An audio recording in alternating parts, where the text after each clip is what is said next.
아침 묵상에 오신 여러분들을 환영하고 축복합니다. 오늘은 처음 사랑, 처음 행위를 회복하라 라는 제목 가지고 요한계시록 2장 1절부터 7절까지 말씀을 함께 살펴봤으면 좋겠습니다. 1절부터 3절까지 말씀 같이 한번 읽어볼까요? 에베소 교회의 사자에게 편지하라. 오른손에 있는 일곱 뼈를 붙잡고 일곱 근촛대 사이를 거니시는 이가 이르시되, 내가 내 행위와 수고와 내 인내를 알고 또 악한 자들을 용납하지 아니한 것과 자칭 사도라 하되 아닌 자들을 시험하여 그의 거짓된 것을 내가 드러낸 것과 또 내가 참고 내 이름을 위하여 견디고 게으르지 아니한 것을 아노라. 네. 오늘 본문은 요한계시록 2장입니다. 어저께까지 저희가 요한계시록 1장에 대해 살펴봤는데 1장은 개요에 해당돼요. 그 요한이 왜 이 편지를 쓰게 된 배경에 대해서 쭉 소개하고 이 편지의 저자와 수신자가 누군지 쭉 배경을 설명을 합니다. 그래서 본격적으로 2장부터 본론이 시작돼요. 본론이 시작되는데 먼저 소아시아에 있는 7개 교회에 대한 이야기로 시작을 합니다. 그래서 이 7개 교회에 보내는 내용들, 메시지가 2장과 3장에 적혀져 있어요. 그런데 이 소아시아에 있는 7개 교회는 그러니까 소아시아에는 7개 교회만 있었던 건 아니에요. 더 많은 교회들이 있었어요. 그럼 왜 이 7개 교회만 언급을 하느냐? 이 7개 교회가 대표적인 교회이고 이 7개 교회가 경험하고 있는 신앙의 문제들이나 이 7교회에서 나타난 신앙의 모습들이 그 당시에 대부분의 교회에서 나타나는 모습들이기 때문이에요.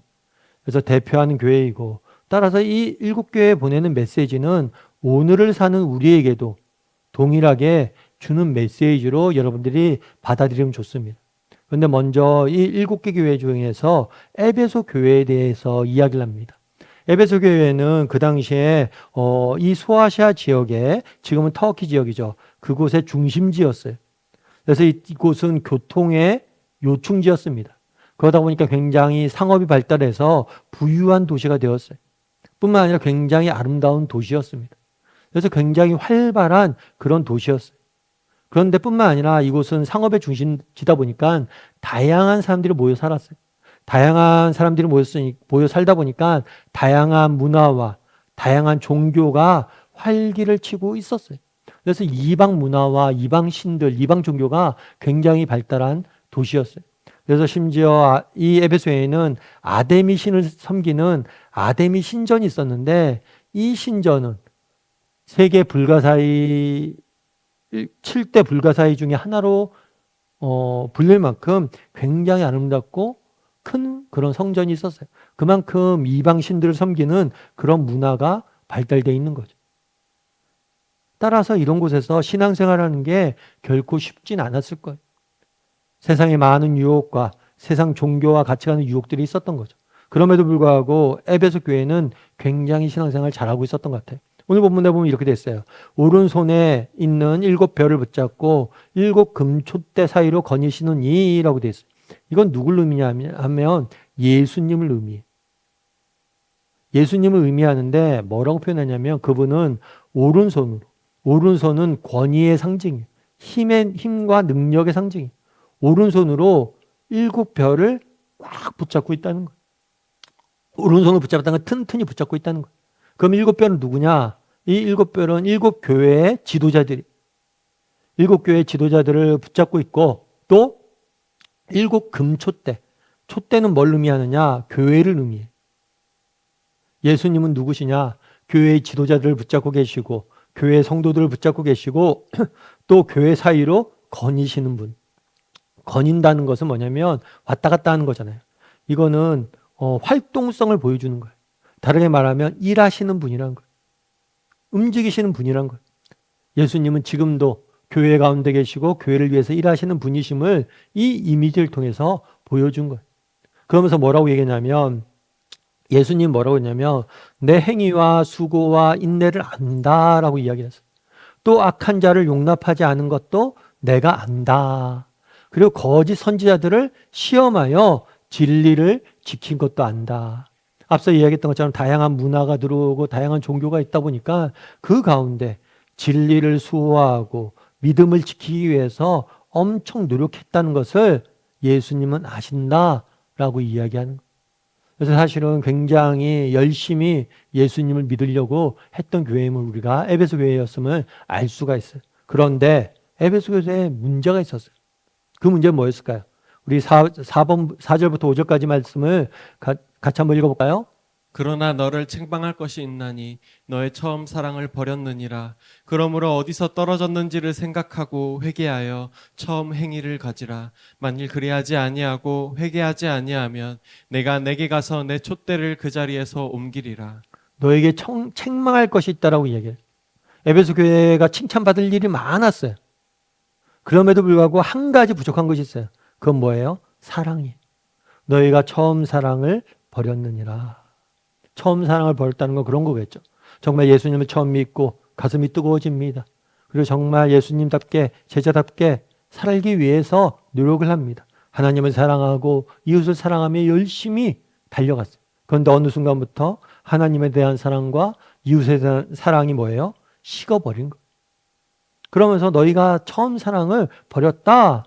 그러니까 뭐라는 거예요? 회개하고 처음 행위를 가져라. 그러지 않으면 내가 내게 가서 내 촛대를 그 자리에서 옮길 것이다. 이 촛대를 옮긴다는 것은 교회로 인정하지 않는다는 것. 네가 아무리 많은 일을 잘해도 너희 안에 사랑이 없다면, 처음 사랑을 버린다면 너희는 결코 교회가 인정할 수 없다는 것. 그만큼 오늘 본문에 보면 사랑을 강조하는 모습들을 보게 돼요. 그래서 에베소 교회에서 경고를 합니다. 네가 정말 많은 일들을 했는데 너에게 사랑이 없다. 그러면 너는 교회로서 가치가 없는 거다라고 경고하는 모습들을 보게 됩니다. 그럼 여기서 알 수 있는 게 뭘까요? 그만큼 사랑이 중요하다는 거, 사랑. 그래서 우리도 점검해 봐야 돼요. 나는 처음 사랑이 식어 있지 않은지, 정말 하나님에 대한 사랑이, 이웃에 대한 사랑이 정말 내게는 식어져 있지 않은지 한번 점검해 볼 필요가 있어요. 그럼 왜 이렇게 사랑을 강조할까? 창세기 29장 20절에 보면 이런 이야기가 있습니다. 야곱이 라헬을 위하여 7년 동안 라반을 섬겼으나 그를 사랑하는 까닭에 7년을 며칠같이 여겼다. 야곱이 삼촌 라반 집에 갑니다. 그래서 삼촌 라반의 둘째 딸인 라헬을 사랑하게 돼요. 그래서 그와 결혼하려고 합니다.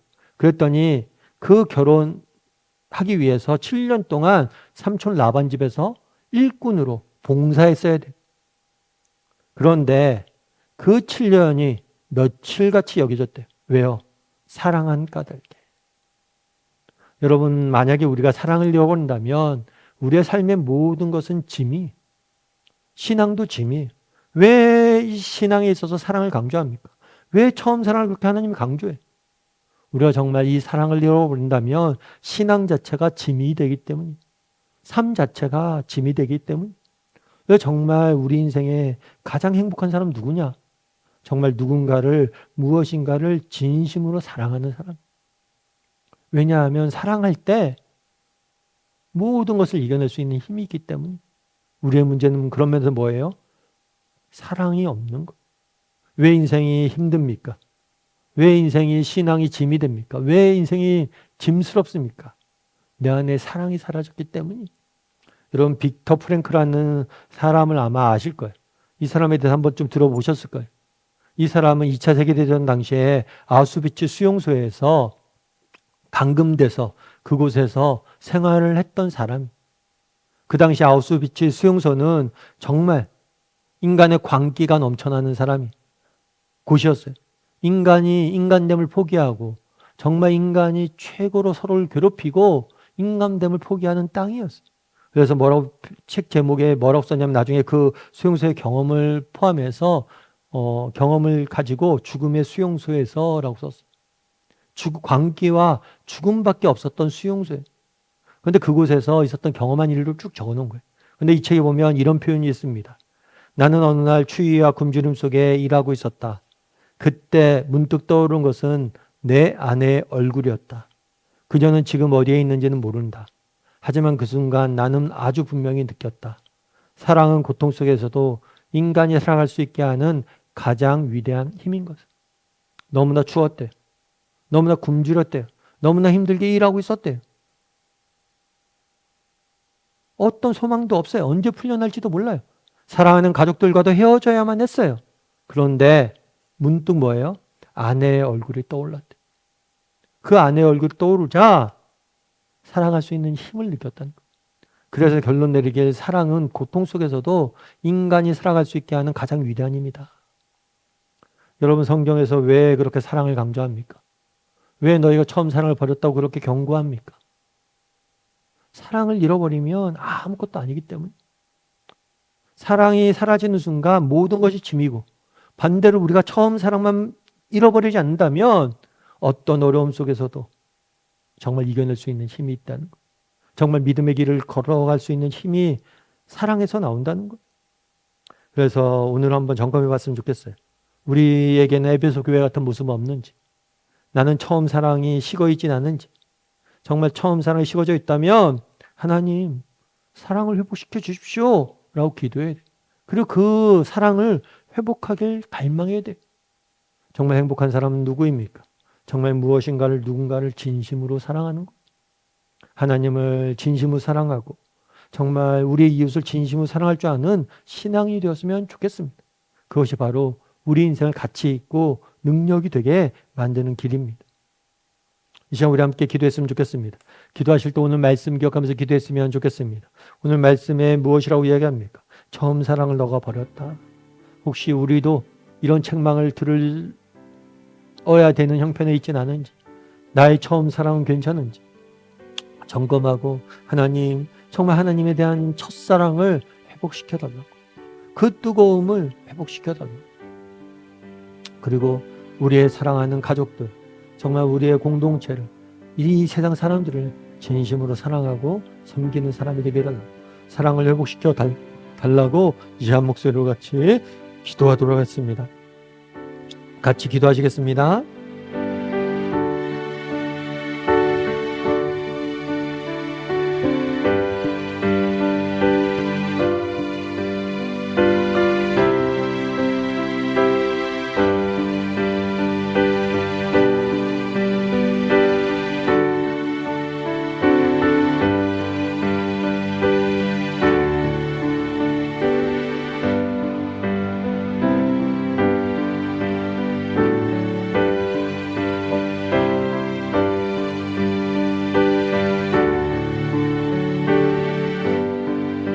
사랑의 하나님, 그날에 정말 에베소 교회에게 네가 처음 사랑을 버렸다라고 이야기를 합니다.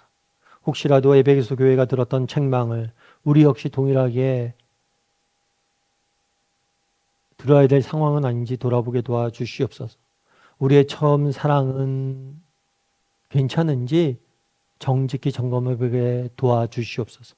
하나님을 더욱더 사랑하게 도와주시고 정말 하나님께서 내게 주신 소명을 더욱더 사랑하게 도와주시고 나의 가족들과 내 하나님께서 맡기신 사람들을, 영혼들을 진심으로 사랑하게 도와주시고 정말 하나님을 사랑하고 이웃을 사랑함으로 정말 내게 맡긴 소명을, 일들을 사랑함으로 정말 하루하루 믿음의 경주를 달려갈 줄 아는, 어떤 어려운 가운데서 이겨내며 달려갈 줄 아는 사람들이 될 수 있도록 주여 붙잡아 주시옵소서.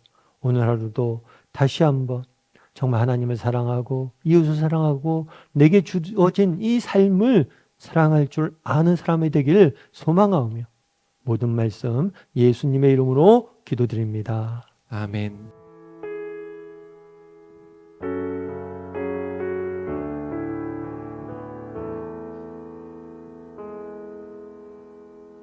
내 백성이 나를 떠나 돌아섰지만